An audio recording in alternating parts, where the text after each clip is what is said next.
السلام عليكم في البداية، بس لو انت من الناس اللي بتحب تفطر خفيف على الصبح كده فالفيديو ده ليك، او الطريقة دي ليك مش هتفرق. ولو انت من محب البقسماط برضه فالفيديو ده ليك، مع كوباية الشاي على الصبح كده الجميلة وشوية البقسماط الجامدين اللي قدامكم دول اللي هما معمولين في البيت وبمكونات اقتصادية جدا جدا. انا باربع كوبايات من الدقيق بس عملت الكمية الجامدة اللي قدامكم دي، وتقريبا كده في نص ساعة تقريبا. الحوار ما بياخدش كتير، وعشان كيلو اللبن اللي بقى ب15 جنيه فالوصفة دي يا صاحبي ما فيهاش اي لبن خالص. ودي كده كانت حتة عجينة فضلت من البقسماط، فأنا قلت أكيد مش هرميها، فجبتها كده وحاولت أعملها على شكل وردة، بس أنا مش عارف يعني دي وردة مكانها في البستان، ما علينا. بعد ما خلصت كده وقلت أجرب أشوف البقسماط ده عامل إيه، فدقت طعمه كده وكان طعمه جامد، وده كان شكله من جوه ما يختلفش كتير عن اللي بره. الفرق بينه وبين اللي بره إن هو معمول بطريقة نظيفة وبإيدك وفي البيت ومضمون جدا. وكالعادة قبل ما أبدأ الفيديو، لو أول مرة بتتفرج عليا فأنا اسمي محمد الشواتفي، فما تنساش اللايك والشير وتتمنى لنا من قلبك الخير، وما تنساش الاشتراك في القناة وتفعيل زر الجرس حتى يصلك كل جديد. فقبل ما ابدأ الفيديو صلى على النبي وتعالى اقول لك ازاي. هتجيب كوباية مية دافية وتبدأ تنزل بيها، تكون مجهز معلقتين سكر كبار، ويفضل ان السكر يكون ابيض زي كده، وتنزل بيهم عليهم معلقة ونص من الخميرة الفورية، معلقة كبيرة من الخل الابيض اي نوع خل، معلقة سمنة كبيرة ويفضل ان السمنة تكون بدرجة حرارة الغرفة، نص كوباية من الزيت أي نوع زيت نباتي عندك انزل بيها برضو، رشة ملح أو ربع معلقة ملح زي دي كده بالظبط. وزي ما اتعودنا قبل ما نبدأ نضيف كمية الدقيق بتاعتنا، هنضرب كل المكونات السايلة بتاعتنا دي كويس مع بعض، أو هنخلطهم كويس كده بالمعلقة لحد ما يدوبوا كويس.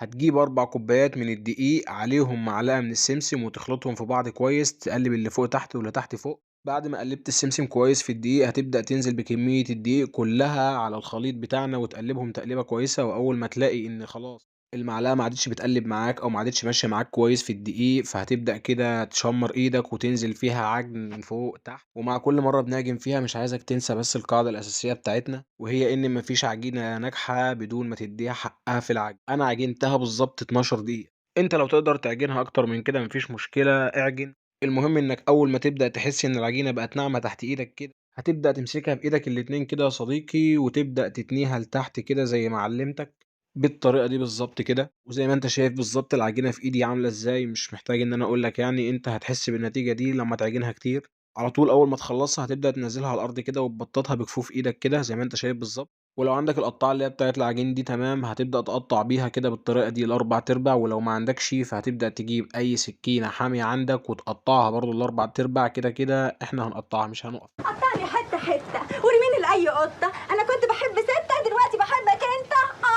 أنت دي مجنونة مجنونة أنت. وبعد ما قطعناها لأربع حتت كده أو قسمناها لأربعة، هنغطيها بأي حاجة كده ونسيبها ترتاح 10 دقايق تقريبا. بعد ما ارتاحت معانا 10 دقايق تقريبا، أنا جبتها كده وبدأت أعملها بالطريقة دي وأكورها في الكمية الباقية.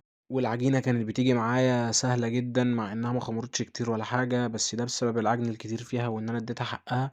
وده كان شكلهم بعد ما أنا عملتهم كلهم كده بنفس الطريقة. بدأت أبططهم كده بشكل مستطيلي مش دائري، وأول ما اتبططوا معايا جبت النشابة بتاعتي وبدأت أفردهم بالمستطيل بالشكل ده كده بالظبط. وجبت القطاعة بتاعتي دي اللي هي تقريبا من التسعينات عندنا، دي من فرح أمي، وبالمناسبة القطاعة دي بتساعد كتير. بعد ما شلت الزيادات اللي طلعت من العجينة كده بدأت أحط علامات كده عشان خاطر أمشي عليها بالقطاعة. وكنت ناسي السمسم، المهم بدأت أنزل بكمية السمسم بتاعتي كده أرش على العجينة كلها، وهجيب النشابة كده هبدأ أضغط بيها على العجين عشان خاطر يلزق في العجينة. وفي الخطوة دي حاول وانت ماشي بالنشابة تكون ايدك خفيفة، ما تضغطش قوي عشان خاطر سمك البقسماط ما يبقاش رفيع معاك زيادة عن اللزوم. المهم بعد ما فردت كمية السمسم كلها بدأت كده بالقطاعة أقطع كل الكمية بتاعتي.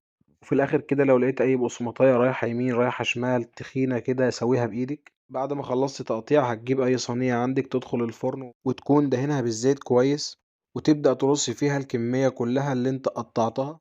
وتخلي بالك كده وانت بتشيل العجينة عشان خاطر بتكون ضعيفة وممكن تتمط منك او اي كلام من ده، دي حاجات حصلت معايا فانا بقولك عشان خاطر تخلي بالك. المهم جبت واحدة تانية وبدأت افردها نفس الفردة برضو بشكل مستطيل، ونزلت عليها بالسمسم وسويتها كويس بالقطاعة بتاعتي. وبالقطاعة كده بدأت أقطعها قطع متساوية قد بعضها زي ما انت شايف كده قدامك بالظبط. وأنا هنا كنت عايز أقول بس ملحوظة صغيرة جدًا، هي إن القطّاعة دي ساعدتني كتير جدًا، جدًا، وبسّطت عليَّ حاجات كتيرة أوي يعني. المهم يا صديقي بعد ما قطّعت الكمية كلّها في صينية برضه مدهونة زيت، وهابدأ أرُص الكمية كلّها فيها زي ما أنت شايف كده بالضبط، وهاسيبها تخمر بالضبط نُص ساعة، تكون مولّع الفرن على درجة حرارة 180، وأول ما تعدّي النُص ساعة وخلاص هي خمرت، ودي لفة الشيفات الكبيرة إحنا ما لناش دعوة بيها، وده كان شكل أول صينية طلعت معايا، خدت بالضبط 20 دقيقة في الفرن. عامةً كل فرن بيختلف عن التاني، أول ما تاخد اللون الدهبي ده معاك هتطلّعها من الفرن، وهنا أنا قُلت أجرّب هل الوصفة نجحت أو لأ، فكسرت أول واحدة كده وده كان شكلها من جوّه. أنا استنيت عليها بالضبط ربع ساعة على ما بردت. أنا عن نفسي ما كنتش متخيل إن النتيجة هتكون عاملة كده. ركّز معايا في البقسماط، ما لكش دعوة بالماتش اللي كان بيتلعب ورا. أنا بس الهدف من التصوير ده إن أنا أورّيكم هي إزاي فعلًا بقسماطه من جوّه وجميلة وشكلها عظيم جدًا وما تختلفش عن اللي برّه، بل بالنسبة لي والله هي أحسن بكتير جدًا من اللي برّه. وبس يا صديقي، ودي كانت نهاية فيديو النهارده، ولو عجبك الفيديو ما تنساش اللايك والشير والسبسكرايب أو الاشتراك في القناة وتفعيل زر الجرس حتى يصلك كل جديد.